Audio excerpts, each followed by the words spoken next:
An average Z player would do something like this, but did you know that on Z you can actually throw both shurikens at the same time from the location of your W shadow? You first need to charge up the glitch by using your W, Q, and W, which you can do for no cost anytime by walking out of base. Now the combo is prepped and ready to use. In quick succession, press W, W, Q. If you do it quick enough, both shurikens will come out of where your W was cast, allowing you to hit your opponent with both of your Qs from super far away, dealing double damage. On Akali, after hitting an ability, you normally have to walk out of range of the circle in order to trigger your passive, before walking back into range to auto attack while the passive is active.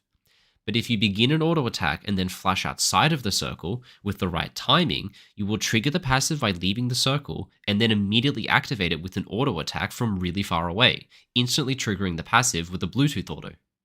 And while playing Jhin, you will automatically reload after a few seconds of not shooting, which is super annoying if you want to walk around with the threat of a fourth shot.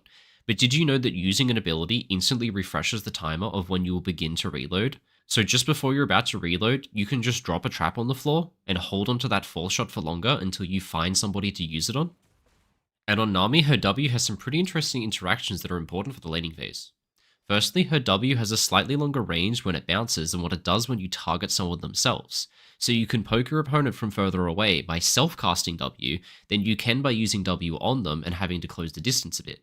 Secondly, when using targeted spells on an enemy champion, like Nami W, you will taunt nearby enemy minions to attack you. But if you self-cast Nami W and it bounces to an enemy and damages them, it won't taunt the minions because you didn't cast a spell on them, which allows you to poke enemies inside stacked up minion waves without actually pulling creep aggro. Now these are just a couple of the many insane champion mechanics that you guys taught me in the comments on my last YouTube video of the same subject.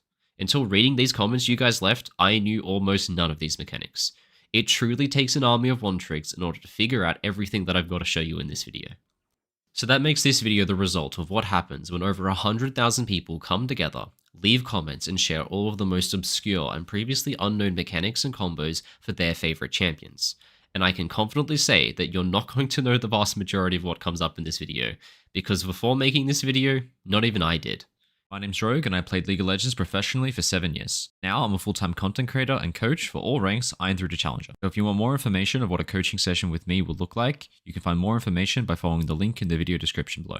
And while you're in the description, you'll also find the link to my Patreon where I post all of the recordings of my best coaching sessions in full, with almost 1,000 hours of content currently available, all sorted by role and rank, including sessions where I coach for professional level teams. You can get a glimpse of what pro level league looks like from the inside.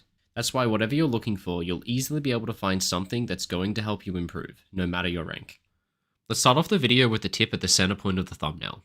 Now on Zoe, if you ult forward somewhere and then cast your E at the very last second just before you get pulled back, your E will get cast from the location you got pulled back to, but it will still have the range that you would have had when you casted your R to go forward, which allows you to throw some super long range bubbles. The bubble can be made even longer and the trick more consistent though by using your protobelt just at the end of your R in order to extend its range before getting snapped back. By far the coolest use of this trick though is by using your ult to place yourself next to a wall. When you snap back, the game will think that you're still standing next to a wall and throwing your E into one, even though you're not, which allows you to hit some insanely long range bubbles that just shouldn't be possible without the use of a wall. On Alistar, your Hex Flash animation is really obvious, but you can disguise the animation by using your passive. After 7 nearby minions have died, Alistar will roar, healing himself and teammates.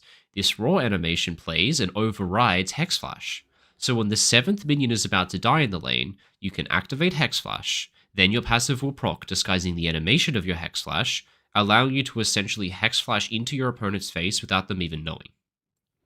On Ekko, his W is pretty simple as a mechanic. You place it on the ground, you walk into it, it detonates, giving him a shield and stunning enemies inside. The secret tech here though is that you don't actually have to stand in the W yourself in order to proc it. If the path of your clone goes through your W and you activate your ultimate, your W will detonate, even if you yourself haven't walked into it because technically you ulted through it. Another awesome thing to note on Ekko is that Protobelt is an auto attack reset, which is incredibly important on Ekko as it allows him to much more quickly get the 3 hits required to proc his passive and get the bonus damage from it. Now the last time I made this type of video I showed you my favorite Lee Sin combo. Well, I changed my mind. I have a new favorite Lee combo now. Normally when you fly through the air using your Q, you can't cast your E or your R. But if you use your W to a teammate and then activate your Q while mid-air before your W connects, for some reason, you gain the ability to use spells while flying through the air with your Q again, allowing you to do the most insane drive-by insect kick that you have ever seen. Just look at this combo. Isn't it glorious? Another tip that I gave you from last video is that on Taliyah, you don't have to wait to dismount your ultimate to cast spells. You can use them while on the wall. But did you know that if you ult directly at an enemy, the ultimate hitting that enemy will displace them? If you combine this with the previous tip of casting your E while riding your ultimate, you can actually knock somebody with your ultimate into your E while you are riding on it, which stuns the enemy and sets you up perfectly for a follow-up flip with W on that displacement. Oh, and that displacement works for Yasuo ult as well. What's annoying about Taliyah's ultimate though, is that whenever you're in combat, you lose the ability to activate it for a few seconds. But this lockout doesn't trigger unless you've actually skilled the ability, which means you shouldn't put a point into it when you get level 6. Instead, you can skill your ultimate mid-fight and just use it to get away. Or if you have a Yasuo on your team, well, it can work in a pinch. Now for a tip that works as a bit of a multi-tool for a few champions. Many channeled abilities in the game can be cancelled early by just pressing recall. Most notably, this can be used by Pyke and Twitch with their stealth, and Poppy when casting her ultimate. On Pyke especially, I find this one to be useful, as when you sneak into a lane bush with your W, you can just cancel the W so your opponents don't get notified that you're nearby when they walk up. Bursting spell shields suck, especially on Sion, since they'll block your ultimate when you crash into an enemy, but Sion mains have the tech to get around this. Sion can use his W while in his ultimate. So if you ult towards an enemy and pop your W shield just before you hit your target, your W will hit them breaking the spell shield before your ultimate hits, meaning that you get the knockup. Now for an Illaoi mechanic that kind of just breaks the game. On Illaoi, when you cast your Q, it uses mana, but not instantly. Her Q doesn't actually take the mana away from you until after the spell finishes casting, which means if you only have enough mana to cast one spell, you can use Illaoi's Q, then quickly cast W before the Q completes. You'll have enough mana to cast your W since your Q hasn't taken mana away from you yet, and since your Q has already started, it'll finish as well.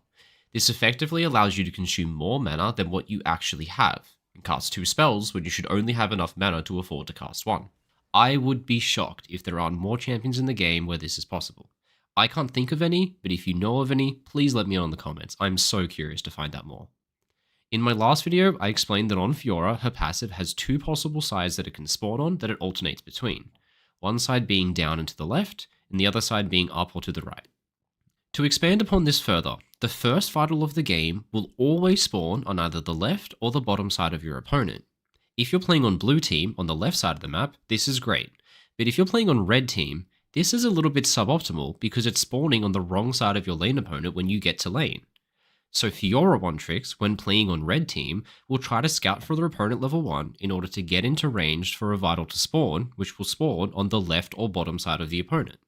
Now since that vital spawned, and the vitals alternate between spawns, that means that the next vital when you get to lane will either spawn on the right or to the top of your opponent, which makes it much easier to proc level 1, since when you get to lane, that's the side of your opponent that you'll be standing on. On Elise, your spider form Q works as a gap closer, making you jump slightly forward towards your target. The secret tech is that if you Q a creep and quickly cast smite on the creep before your Q connects, it works as a gap closer, but your Q doesn't go on cooldown because the minion died to your smite before your Q could hit, which just allows you to close the distance to a fleeing target by Qing to a minion. On Swain, you can cast your Q while dead. Well, at least it looks like that anyway. You have to cast it before you die, of course, but the cast time is long and it doesn't get interrupted by death like a lot of other abilities for some reason, so it does look pretty funny when a dead body fights back and avenges itself. Now for everyone's favourite champion, Yuuuuumi. On Yuuuuumi, when sitting on an ally, you actually sit on the side of your ally that is closest to your team's fountain. Why does this matter? Well, Yuuuuumi, when dismounting an ally, can jump over most walls. But most walls can only be jumped over when you are travelling in the direction of your fountain. Since that's the side of your teammate that you're sitting on, you'll get more distance. Now, a recent trick that's gained some popularity is that on Gangplank, you can store Sheen procs in your barrels. Placing a barrel procs your Sheen. If you auto-attack a barrel with Sheen up, and without detonating it, it will actually store the damage of Sheen in that barrel. Now when you detonate the barrel, it will add the Sheen damage on top, even if you didn't have Sheen when you detonated it. Using this, you can spawn a barrel and auto-attack it to store the Sheen proc. Then a few seconds later, when Sheen is back up, you can take a trade, where you Q your opponent to proc Sheen on them, while also auto-attacking the barrel without Sheen, but proccing the old Sheen proc that you stored, giving you 2 Sheen procs in one instant trade. Next up on Pantheon, when using your Empower W, you will do 3 auto-attacks afterwards, which gives you 3 out of 5 stacks for your passive. But did you know that if you time an auto-attack perfectly before you use your W, the auto-attack will finish after your W, giving you an additional stack of your passive after W, leaving you with 4 out of 5 stacks instead of 3. This works in a very similar way to the Akali trick we saw earlier in the video, where the auto-attack damage is applied slightly later than you would expect. Either way, this trick is actually incredibly consistent to do with some practice, and it's incredibly useful to do, as with your Q, you can instantly get 5 stacks of your passive, allowing you to jump in and instantly empower yourself with 5 stacks again so that you get your E up with no downtime. Now let's finish this one off with a mechanic that I am almost certain you would be hearing for the first time.